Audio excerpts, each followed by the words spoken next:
When it comes to technical analysis, the understanding of which support and resistance levels to not treat can be as important as understanding which structures to treat. In this video, I will share with you the structure levels that professional traders avoid to maximize their profits and minimize their losses. Traders, please don't forget to like this video, subscribe to my YouTube channel, and let's start. Remember that when you execute the structure analysis, some of the structures that you spotted can be invalidated, and your task as a trader is to learn to identify and to avoid the invalidated structures. Have a look at that key horizontal support on gold on a daily time frame.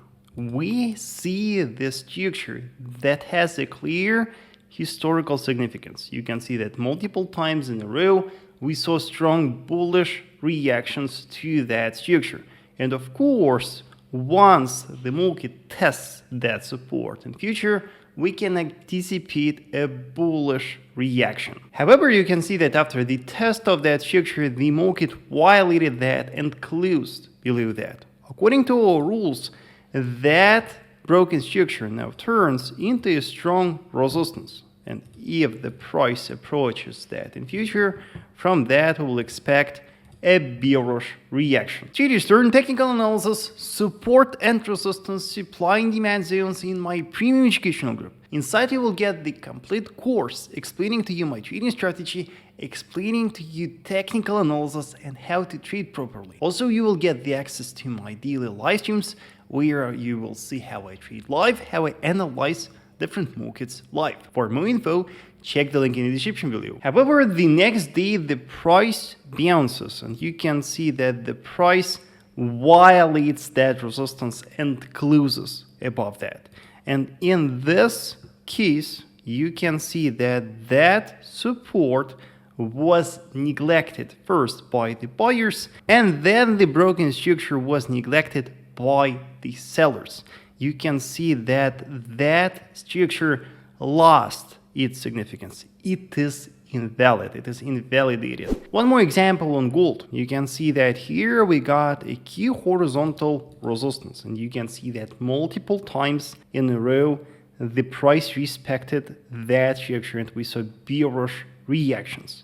Then, however, the price violated the broken structure. And after the breakout, the broken structure should have turned into support. However, you can see that then the market dropped and neglected that structure. Again, you can see that that structure here lost its significance. And even though it is a key historical structure, for us, it is no more relevant. And for us, it is better to not trade that structure and avoid that. If you spotted the market that is trading in a bullish trend, remember that there's always one resistance that you should not trade. That is the classic structure of the market that is trading in a bullish trend. You can see that, of course, locally the highs are the resistances. But the thing is that because the market is bullish, the market participants tend to violate these resistances and simply set new highs in a bullish trend. Take a look at dollar yen pair on a daily. Here we can see that the market is trading in a bullish trend. You can see that over time we set new higher highs and higher lows. And recently the price set a new higher high.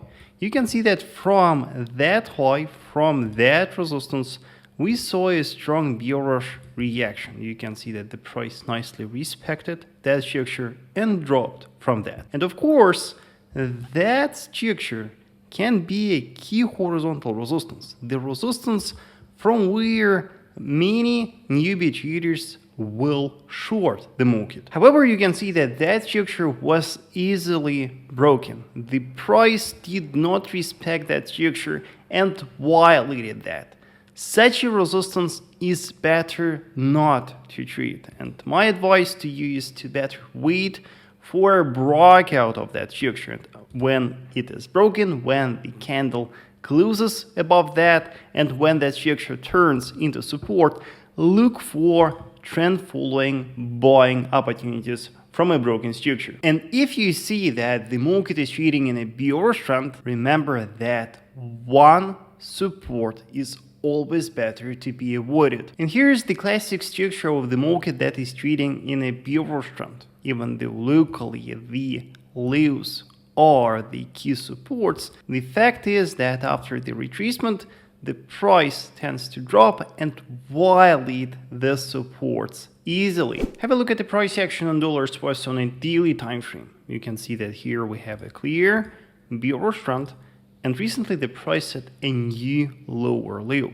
Of course, locally it seems like a key horizontal support from where newbie traders will buy the market. However, the thing is that the price easily violated that structure. We closed below that, and my advice to you is to never trade such supports and instead trade that after it turns into resistance, because after the breakout it can be a very safe point to catch a trend following movement. I always repeat to my students that key levels work, but they are not equal in their significance. While some of them are very strong, some of them are better to be avoided. Let me know your in the comment section if you have any questions. Also learn technical analysis, structure analysis in my premium group. For more info, check the link in the description below. Tutors, please do not forget to check my other videos and do not forget to check a complete playlist about structure analysis.